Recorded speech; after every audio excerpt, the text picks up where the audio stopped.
This channel does not promote any violent, harmful, or illegal activities. All content provided by this channel is meant for an educational purpose only.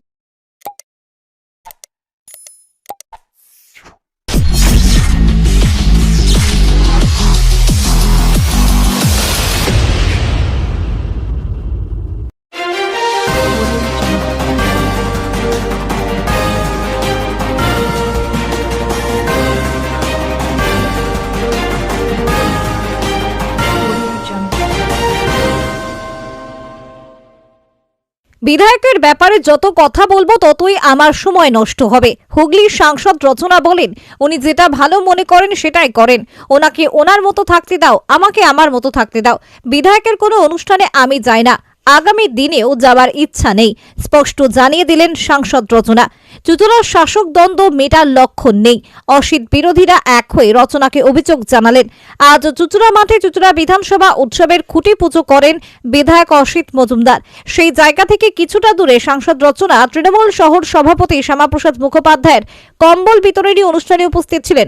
রচনা এদিন বলেন, চুঁচুড়া পুরসভার অনেক councillor আছে যাদেরকে ঠিকমতো কাজ করতে দেওয়া হচ্ছে না। এ নিয়ে তাদের প্রচুর ক্ষোভ আছে। জীবনটা আমি মনে করি লড়াই লড়তে হবে এবং সেই লড়াইয়ের জন্য তৈরি থাকতে হবে। আমরা বিজেপির মতো একটা দলের সঙ্গে লড়ছি তৃণমূল কংগ্রেস। মানুষ বিচার করবে কোনটা ঠিক কোনটা ভুল। আমি মনে করি আমার যারা শহর সভাপতি আছেন, কাউন্সিলররা আছেন, তারা খুব ভালোভাবে কাজ করছেন। সেই কাজটা যেন ভালোভাবে হয়, কাজটা দ্বারা যেন মানুষ উপকৃত হয়। আমাকে আমার দলের নেত্রী মমতা বন্দ্যোপাধ্যায় রাজনীতিতে নিয়ে এসেছে, সাংসদ করেছেন। আমার একটাই লক্ষ্য, মানুষের পাশে থাকবো, মানুষের জন্য কাজ করব। আমি আশা করব দলের নির্দেশ অনুযায়ী বিধায়ক কাজ করবেন। প্রসঙ্গত, গত বছর থেকে অসিত মজুমদার চুঁচুড়া বিধানসভা উৎসব শুরু করেন। চুঁচুড়া মাঠে মেলা, গান বাজনার আয়োজন হয়। সেখানে শাড়ির স্টল দিয়েছিলেন সাংসদ রচনা। আগামী 21শে জানুয়ারি থেকে দ্বিতীয় বছরের সেই উৎসব সূচনা হবে। তার খুঁটি পুজো করেন আজ বিধায়ক। সেখানে তিনি সাংসদের তার অনুষ্ঠানে না যাওয়া প্রসঙ্গে বলেন, মমতা বন্দ্যোপাধ্যায় ওকে টিকিট দিয়েছে, আমাকেও টিকিট দিয়েছে। আমি আমার সাংসদকে আমার সব অনুষ্ঠানে ডাকবো। আসবে কি আসবে না সেটা ওর ব্যাপার। ওর মনের ভিতর আমি তা ঢুকে নেই। ওর কথা ও বলছে, আমি আমার কথা বলছি। আমার অনুষ্ঠানে ওর নাম থাকে কিন্তু ও আসে না, নাইলে আমি কি করব। এদিন রচনা 27 নম্বর ওয়ার্ডের যে অনুষ্ঠানে এসেছিলেন, সেখানে চুঁচুড়া পুরসভা 3 প্রাক্তন চেয়ারম্যানকে দেখা যায়। কয়েকজন কাউন্সিলরও ছিলেন। মূলত বিভাগ সম্পর্কে নানা অভিযোগ সাংসদের কাছে তুলে ধরেন। এর মধ্যে উল্লেখযোগ্য প্রাক্তন চেয়ারম্যান গৌরীকান্ত মুখার্জি, যিনি কিছুদিন আগেও বিধায়ক অসিত মজুমদারের ছায়া সঙ্গী ছিলেন। আজকে তাকে দেখা গেল রচনা বন্দ্যোপাধ্যায় এবং গোষ্ঠীর সঙ্গে। চুঁচুড়া পুরসভার চেয়ারম্যান বদল হওয়ার পর থেকেই গৌরীকান্ত ইদানিং বিধায়ককে এড়িয়ে চলছিলেন। আজ তাকে দেখা গেল সাংসদ গোষ্ঠীতে। বিধায়ক এবং সংসদের মধ্যে যে বিষয় নিয়ে গন্ডগোলের সূত্রপাত, সেই বালিকা বাণী মন্দির স্কুলের মাঠ ক্লাসরুম তৈরি বিতর্কে গৌরীকান্ত মুখার্জি ওই স্কুলের সভাপতির পদ থেকে পদত্যাগ করেছিলেন বিধায়কের পক্ষ নিয়ে। তখন তিনি বিধায়কের দিকে ছিলেন। আজ তিনি বলেন, সময় জবাব দেবে। অসিত বলেন, দম থাকলে নির্দলে হয়ে দাঁড়াক। চুঁচুড়া থেকে আদের রিপোর্ট, আমার কলকাতা নিউজ। দাদা, এক সময় আপনি চুঁচুড়ার বিধায়কের সহচর ছিলেন, যারা পুরোটাই চুঁচুড়াবাসী জানতেন, এবং প্রাক্তন পৌরপ্রধান হিসেবেও বিভিন্ন সময় আপনাকে দেখা গিয়েছিল চুঁচুড়া অসিত মজুমদারের সঙ্গে।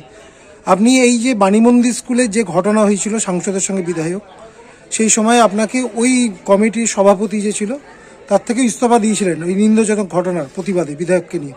কিন্তু আজকে দেখা যাচ্ছে আপনার সঙ্গে সাংসদের একসঙ্গে, কি বিষয়? বিষয় কিছু না, এখানে শ্যামাপ্রসাদ মুখার্জি তিনি একটা নতুন ইংরাজি বছরের প্রাককালে সাধারণ মানুষের মধ্যে শীতবস্ত্র প্রদানের অনুষ্ঠান করছেন, এবং আমার ওয়ার্ডেরও বহু লোক কুপন পেয়েছে। এবং এই অনুষ্ঠানে যেহেতু 30টা ওয়ার্ডেরই সকালকে তিনি ইনভাইট করেছেন, আমাকেও ইনভাইট করেছেন, আমি এসেছি। মাননীয় সাংসদ এসছেন, তার হাত দিয়ে এই কর্মসূচিটা তিনি শুভ সূচনা করাচ্ছেন। আপনি বিগত দিনে বলেছিলেন সাংসদ যেটা করেছে, মানে যে বিষয়টা হয়েছিল বাণীমন্দির স্কুলে, সেই বিষয়ের পরিপ্রেক্ষিতে ওনার একটু ভাবনা চিন্তা করার দরকার ছিল, যে তখন যে বাকবিতণ্ডা হয়েছিল সাংসদ এবং বিধায়কের সঙ্গে। কিন্তু আজকে দেখা যাচ্ছে আপনিই সাংসদের সঙ্গে।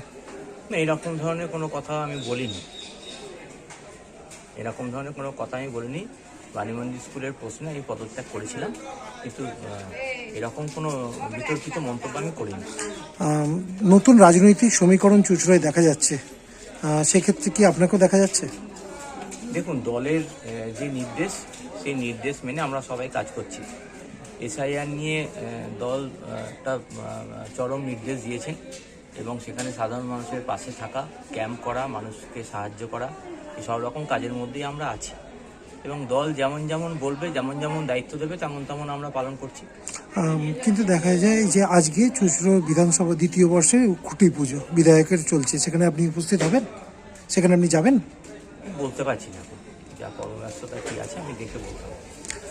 বিধায়কের দেখা যাচ্ছে যে একদম ফুটবল প্রতিযোগিতা হচ্ছে, সেই ক্ষেত্রেও আপনাকে দেখা যাচ্ছে না, কিন্তু বিগত বছরে আপনিই প্রথম সারিতে ছিলেন, এবারে দেখা যাচ্ছে না, সেটা বিষয়টা। রাজনৈতিক অনেক কর্মব্যস্ততা রয়েছে, তারপর বললাম এই শহরের ব্যাপারটা রয়েছে, বহু মানুষ আসছে, সাধারণ মানুষ তারা আতঙ্কিত, ভীত, তাদের ভোটার লিস্টে কপি জেরক্স করে দিতে হচ্ছে, তাদের অন্যান্য সার্টিফিকেট জোগাড় করে দিতে হচ্ছে, আমরা ব্যস্ততার মধ্যেই আছি। বিধায়কের কোনো কর্মসূচিতে আপনাকে দেখা যাবে? বলতে পারছি না, সময় তার জবাব দেবে।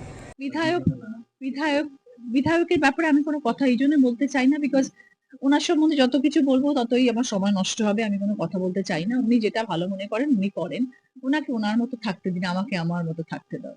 আজকে খুঁটি পুজো হচ্ছে বিধানসভা এবারে কি যাবেন? না, আমার খুব একটা ইচ্ছে নেই, আমি খুব একটা ওনার প্রোগ্রামে যাই না এবং আগামী দিনেও আমার ওনার প্রোগ্রামে একবারে যাওয়ার ইচ্ছে নেই। দেখুন, কোন দিকে ফিকে নয়, আমরা সবাই মমতা ব্যানার্জি, অভিষেক ব্যানার্জির দিকে। হ্যাঁ, সাংসদ এসছে, সে গেছে, ভালোই করেছে, না যার কি আছে। দেখা বলছে তার কর্মব্যস্ততা আছে, সেই জন্য আপনার প্রোগ্রামে দেখা যাচ্ছে না। আপনার এমএলএ কে দেখা যায়নি? আরে বাবা, এমএলএ আমার ছোট জায়গা, আমার একটা বিধানসভা, ওর 7টা বিধানসভা, অতএব ও আগে যাদের টাইম দিয়েছে তাদের কাছে তো যাবে, এটা নিয়ে কোনো বিতর্ক নেই। কিন্তু আপনার সহচর তিনি বাণীমন্দির স্কুলে যেটা বিতর্ক সৃষ্টি হয়েছিল সাংসদ এবং বিধায়কের, সেই সময় তাকে পদত্যাগ করতে দেখা গেছিল। আরে ও তো এমপির কাছে গেছে, কি অন্যায় করেছে? এর আগে আমাদের দলেরও এমপি তো। এর আগের কোনো অনুষ্ঠানে, এমপির অনুষ্ঠানে ওনাকে দেখা যায়? ওনার সময় ছিল না তাই যায়নি, এখন সময় হচ্ছে, যাচ্ছে। তারা কি নতুন সমীকরণ বদলাচ্ছে চুঁচুড়ায়? কিসের সমীকরণ বলুন তো, কিসের সমীকরণ? আমরা সবাই অভিষেক ব্যানার্জি, মমতা ব্যানার্জির লোক। অভিষেক ব্যানার্জি, মমতা ব্যানার্জির হাত মাথায় না থাকলে সবাই শূন্য, লাড্ডু। সেই লাড্ডু ভেবেই আমরা এক, আলাদা কোনো সমীকরণ নেই। সাংসদ পরিষ্কার জানালেন আপনার কোনো কর্মসূচিতে আসার তার ইচ্ছা নেই, সেই নিয়ে কি বলবেন? এটা ওর ব্যাপার। আমি চাই ও আমার দলের সাংসদ, মমতা ব্যানার্জি ওকে টিকিট দিয়েছে, আমাকেও দিয়েছে, আমার সব প্রোগ্রামে ওকে ডাকবো, আসবে কি না আসবে ওর ব্যাপার। আর সে পরিষ্কার আগে জানালেন যে আপনার প্রোগ্রামে যাওয়ার কোনো ইচ্ছা তার নেই। আরে বাবা, এটা তো ওর ব্যাপার, আমি কি করে বলবো? ওর মনের ভেতর তো আমি ঢুকে নেই। ওর কথা ও বলছে, আমার কথা আমি বলছি। আমি বলছি ওকে মমতা ব্যানার্জি টিকিট দিয়েছে, আমাকেও দিয়েছে, আমার প্রোগ্রামে ওর নাম থাকলেও আসে না, না এলে আমি কি করব? তার সময় থাকলে নিশ্চয়ই দেখবেন, না দেখার কি আছে? সে তো দলের লোক, সে তো মমতা ব্যানার্জি, অভিষেক ব্যানার্জিকে বাদ দিয়ে নয়, তাহলে দম থাকলে নির্দল হয়ে দাঁড়াবে। এ তো খুব চর্চিত বিষয়, এতদিন ধরে আপনারা সাংবাদিকতা করছেন আর এই বিষয়টাই জানতে পারেননি? যেদিন থেকে হুগলি লোকসভায় তৃণমূলের সাংসদ নির্বাচিত হয়েছে সেদিন থেকেই তো চুঁচুড়োর বিধায়কের একের পরে এক অনুগামী সাংসদের শিবিরে লাইন লাগিয়েছে। আর এখন যেহেতু 2026-এর নির্বাচন, তৃণমূলের একটা অংশে তো কানাঘুষো চলছে পুরো শহর জুড়ে যে চুঁচুড়ো থেকে নাকি এবার বিধায়ককে টিকিট দেবে না তৃণমূল, টিকিট এবার নাকি সাংসদেরই কোনো এক অনুগামী পেতে চলেছে, যার কারণে এই প্রবণতা এত পরিমাণ বেড়ে গেছে। সুতরাং এতে আশ্চর্য হওয়ার কিছু নেই, এগুলো তৃণমূল শিবিরে হামেশাই চলে, এতে আর নতুন কিছু নেই। যাই হোক, এইবার যে প্রার্থী দাঁড় করা চুঁচুড়ো বিধানসভায়, বিজেপির কাছে তাকে পরাজিত হতেই হবে।